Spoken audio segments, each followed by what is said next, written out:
Did anybody experience pain or discomfort in these 20 minutes? Did anybody not experience pain or discomfort in these 20 minutes? Not? Nothing at all? Huh? Discomfort? Maybe mentally. Only mentally. Okay. So Giddy's body is not in the nature of suffering. For 20 minutes. Only hours.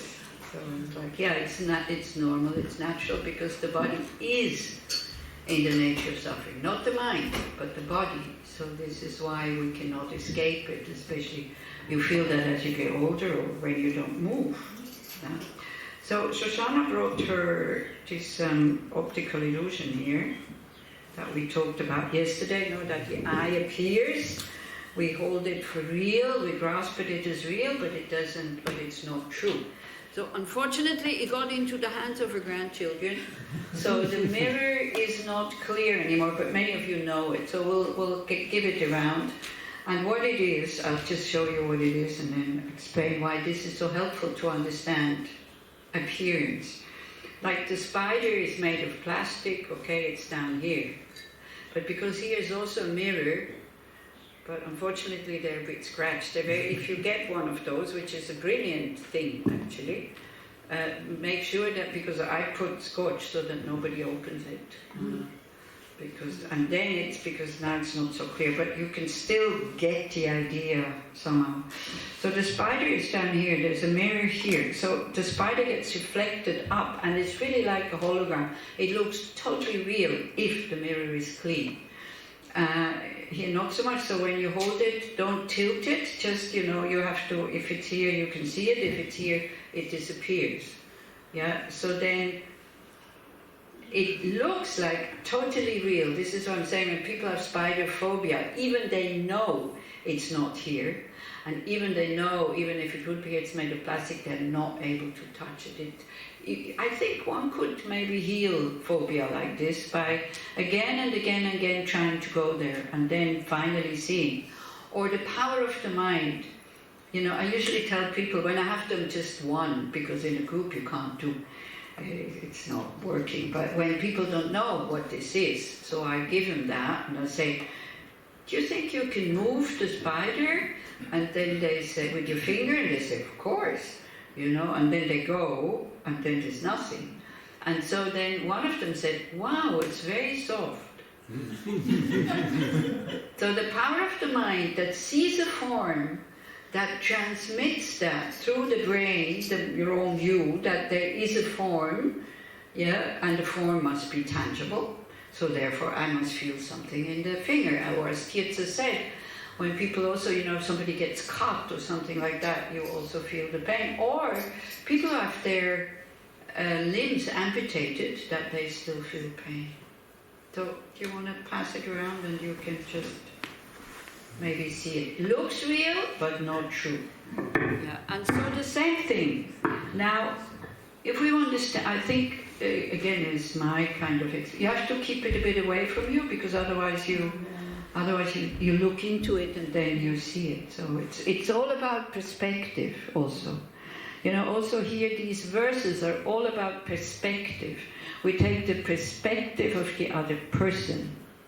Is that what I said yesterday? I'm testing you. Did I say we take the perspective of the other person? Yes or no? Maybe it wasn't very clear. I said we take the perspective of the other I, not the other person. Because if we take the perspective of the other person, we see a person that we think is normal. But we have to think like their I would think. When I say something, harsh words to somebody, and they get upset and all this, me inside I think, oh come on, it wasn't so bad. Yeah, because I don't see their I, their me, their self. But if I start to see their I, then I know that I've hurt them, because I would have been hurt also. My I, not me as a person, but the I. Do you see what I mean? Mm-hmm. So we're not taking the perspective of the other person, we're taking the perspective of the other stupid, based on wrong views, exaggerated I. And then we make sure that, we're not confusing that. The other person is a person with a body and a mind who has Buddha nature, can become enlightened and all that, but they're also suffering because they have this view of me, yourself, or I. Yeah, and this becomes especially important because when he then goes into equanimity. So yesterday we were going a little bit first this kind of equanimity because with me and others. And the thing that is maybe, is that how can I be others and all this? So he goes into arguments like, but why should I be concerned about other people's pain? I don't feel their pain. Then we discovered, oh yeah, we do feel their pain when we are interested in them and when we are, when we have attachment or love, and even when we understand their body is the same as mine. Yeah, that we can feel the pain of others. We also came to the conclusion that this body, sometimes I call it I, right? I say, I'm hungry, I'm thirsty, I'm this and that. This body is coming from sperm and egg. If I would see sperm and egg without the consciousness in it, I wouldn't call this I. So these two substances where this body is from comes from totally other than what is I. But then through habituation, I call it I. And this is why also I can call others' body as me or I and take it just as important. So it's all these arguments that we have to kind of little bit, they logic. We understand the logic very quickly, but instinctively down here, this is totally different. But so this is why we have to study them and see them and repeat them again and again. Don't forget, okay, it is not, now we come to the point that you are less important. So this is not for people, I have to say, I have to warn you, it's not for people with very low self-esteem. Because they already deny themselves every happiness, and I'm no good, and I always do things wrong, nobody loves me, I'm terrible. Yeah, maybe it is your own fault, who knows, by the way you're behaving, it's definitely your karma when things go wrong. But if you have that tendency to put yourself down and always, this is not for you, I have to say. So also don't take it, if you can take it literally and really start doing it, by all means. It's suggestions how then one is doing when one really is able to exchange oneself for others. And we were also again talking this morning about people who risk their life for people they don't even know. Soldiers, policemen, firemen, doctors during Corona, nurses during Corona before there was, vaccination, nobody knew what this was, many got sick. Priests who still went to see the dying people got it and also died. So this is possible if one chooses to do so. So all of this practicing of the Bodhicharyavatara, it has to be your choice. And of course, if you don't know the first few chapters, then it's very difficult to make that choice. Already in the first chapter, one should be able to make the choice when he talks about the advantages of bodhicitta. Yeah? Then you choose and you say, wow, this is really good. Maybe remember, when you heard first about bodhicitta, what did it do to your mind? How did you react? Can you remember? We weren't born with the knowledge what bodhicitta is.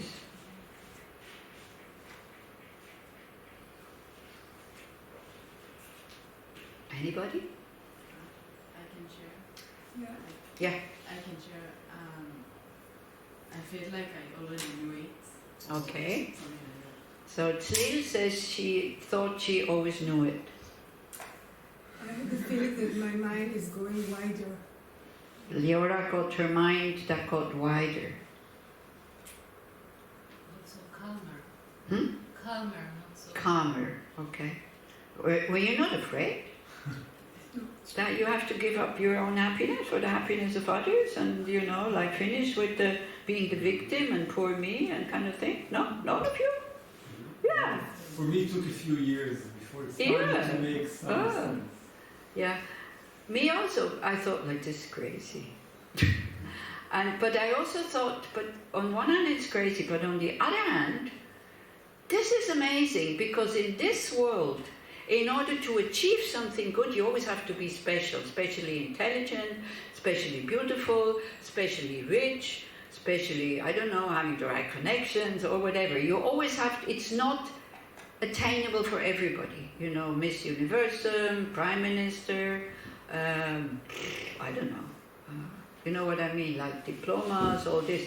I thought, this doesn't matter. Man, woman, white, black, yellow, red skin. Having been to university, having not been to university, beautiful, ugly, it doesn't matter. And that's what really got me in, I think.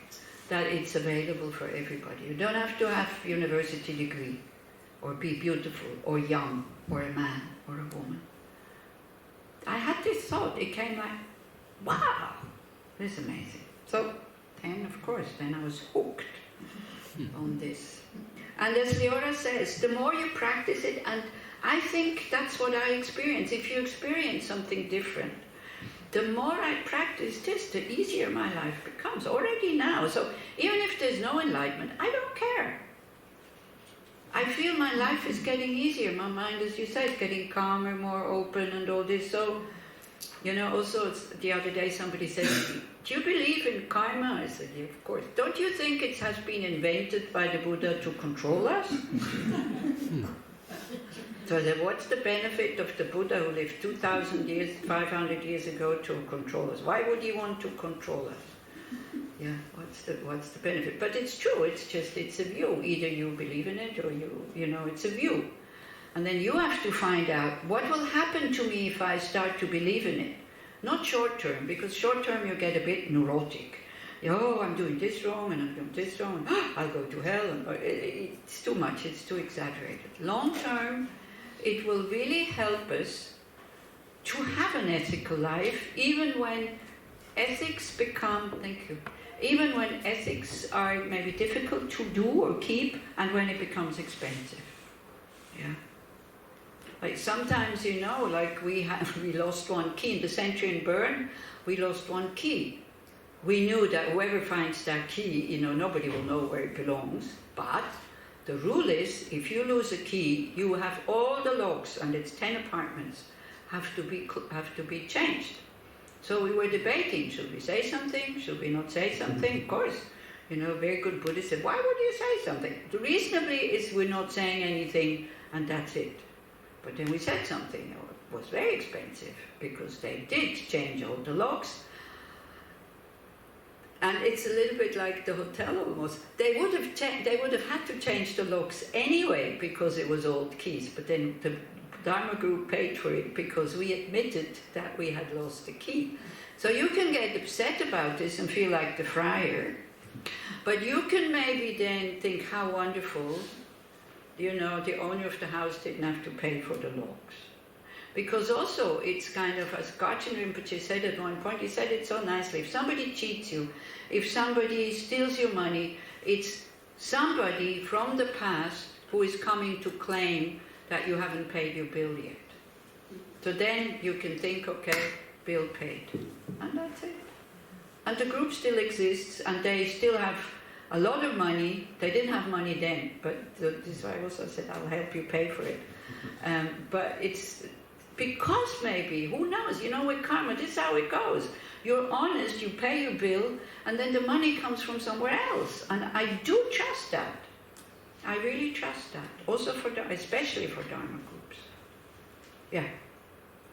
Okay, so I think we were 115, 116 something. Yeah, 115, we can go that one. True acquaintance. Yeah, is it a problem or is it okay?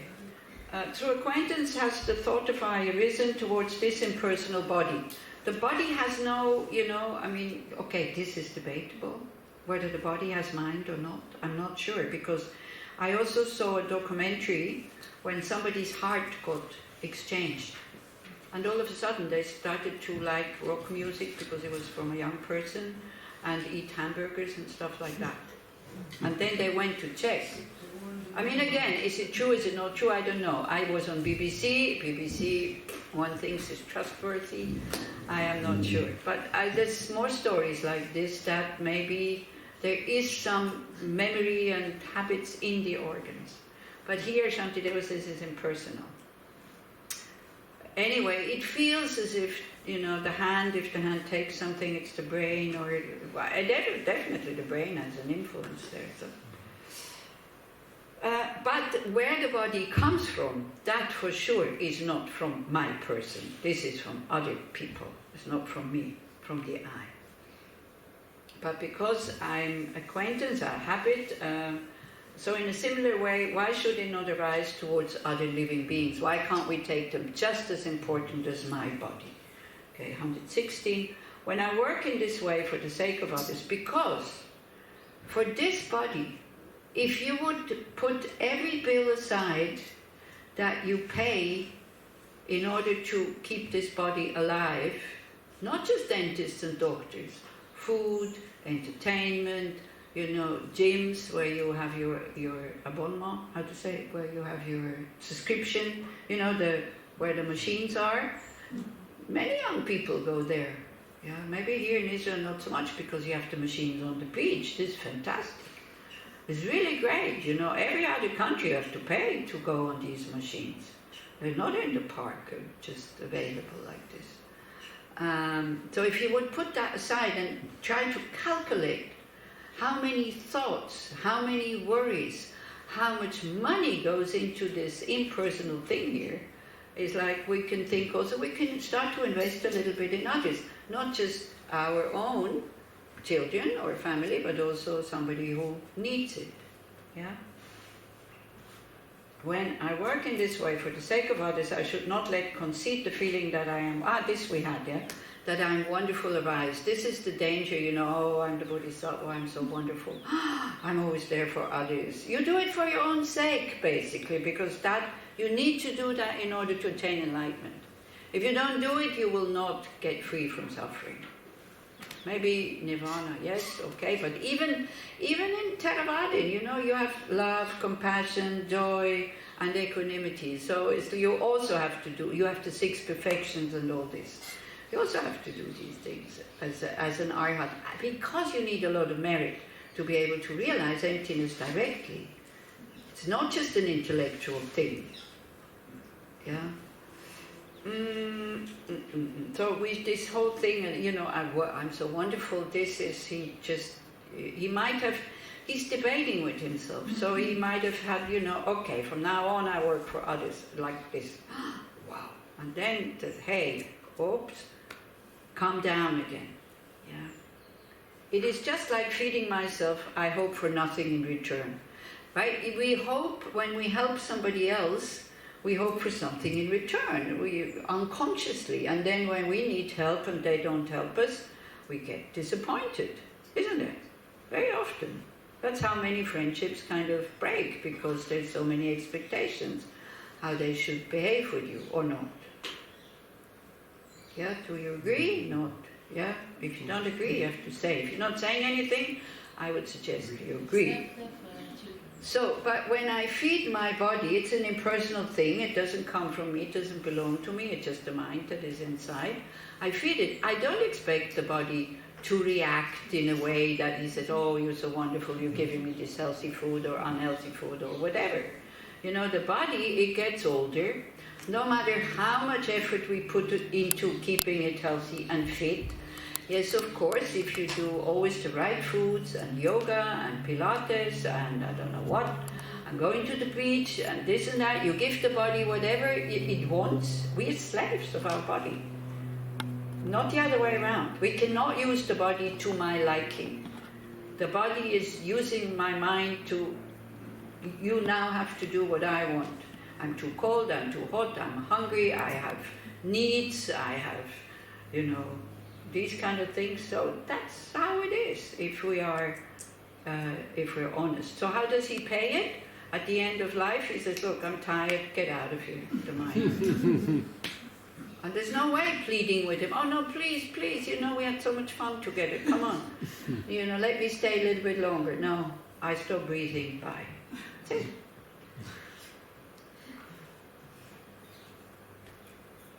Okay. Then 117. Therefore, just as I protect myself from unpleasant things, however slight, in the same way I should habituate myself to have a compassionate and caring mind for others. And this, I took the seat on the bus who is broken. The same way as you take care of your own body, you go and find another seat because that seat is broken. Or you know, here in, you know, when we have cushions, of course with the Dharma friends it's fantastic because these red cushions, they're all the same. So you cannot kind of, but when you have different cushions in a meditation group, I see people, you know, they go into all the cushions until they find this one is the right for me, with no thought, but it would be maybe also somebody else would want to have this cushion that is a bit thicker or a bit not so thick as the others. Yeah, so it's just the attitude. I'm not saying you shouldn't find your perfect cushion, but think you're not the only one. When you found it, you can ask, oh, did anybody want that one? And sometimes it's also good not to be too modest, because when I was in Bulgaria and I had a mattress that was really soft, I mean, it's like lying in the sand. It was like, even in the morning, the imprint was still there, and I had backache after 2-3 days. And then I thought, come on, you know, don't be so demanding, and this is the mattress you have in that room, and you just shut up, and you just get used to it. But I couldn't. And after maybe a week and a half, I went to the office, and I said, look, I'm sorry, I really don't want to make any trouble, but the mattress is really soft, and I can't sleep properly, and it's rare for me that I can't sleep, and I have backaches. He's like, wow, you got this mattress. I've been looking for this since, well, I don't know, 2 weeks. It's mine, and I really love it. So sometimes it's also good, you know, when we go and say, is it possible to change it, or sometimes, but not just, you know, you feel, oh, this is not good for me, and then the instinct, I want to go and change it.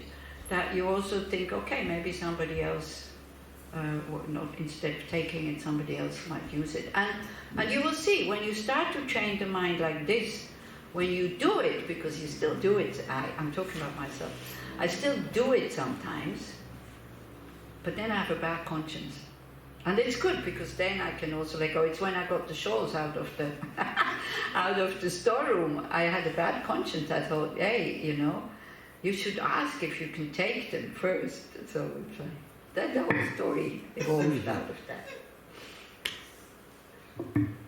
Right, so, but I did have a bad conscience. I was seeing that I was acting very, very selfishly, because I had feeling these cushions in Nesamin, they're too high, I can't sleep, because in the morning it's like, yeah, they're very high.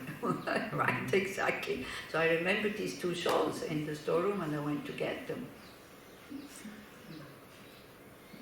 The punishment came immediately. There you go. Okay, so that's clear, isn't it? I should also protect others. So you can integrate this in daily life, but when you buy vegetables, you know, when you go to all of them, touching all of them, looking that, oh, it should not have a spot and this and that. You know, somebody actually doesn't send me go shopping anymore, because the person knows that I'm not looking and I'm not asking, because she said that, I think the first time I came back, she said, oh, you have to look, you have to ask. I said, sorry, this is not what I'm doing. So if you want spotless things, you have to go yourself. I bring whatever comes. It's not that I'm looking for the bad things also. I don't want to put myself too high up. That would be the next step, I think. Can I please have something that is rotten that you usually would not sell? I don't know if you have this also in Israel. We have in Switzerland, we have this app that is called Too Good To Go. It's restaurants, supermarkets, you know, and then there's an app, and in your area, they put things half price, cooked stuff or not cooked stuff, the supermarkets, usually vegetables and things that need to go, and it's half price. And you can reserve it, you know, you bread, and then you go and get it. You pay in the app, and then you get it. And many people use this. We have one bakery in Bern where they sell bread from the day before.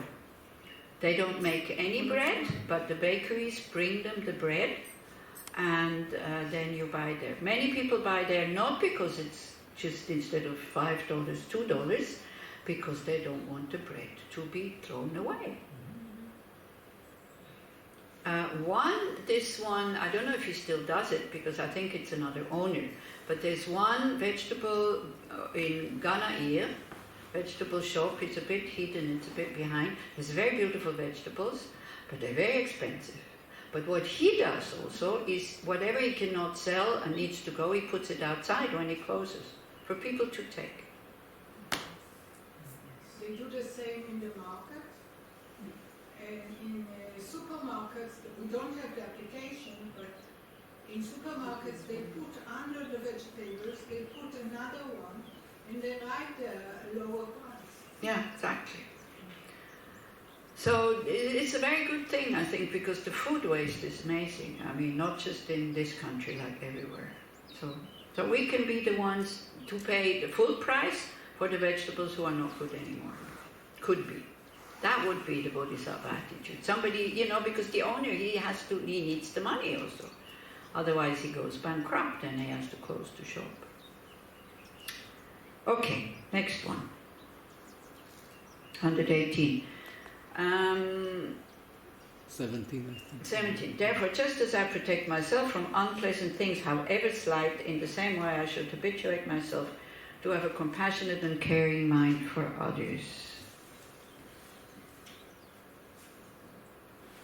Okay, that's clear, isn't it? So it's a decision that he makes. And so now it's about, that your name becomes a blessing. This is why the Lord Avalokita, here, what is it? It is out of his great compassion that Lord Avalokiteshvara has even blessed his name to dispel the nervousness of being among other people. So by reciting the name of Avalokiteshvara, because his name is blessed, that was one of his promises on the Bodhisattva path. All of these Bodhisattvas, they made kind of wishes. This is why also the 10th power or the 10th perfection is like being able to, like your prayers come true. Like again, they're not omnipotent, but like when you look at the medicine Buddhas, the first two ones, they made 8 promises. I will protect beings in this and this and this situation. And then the next 4 ones, they made 4 promises, and the medicine Buddha 12. And then when they become Buddhas, they can accomplish these prayers. So Avalokiteshvara made prayer that whoever thinks of me or will feel less fear also, and so that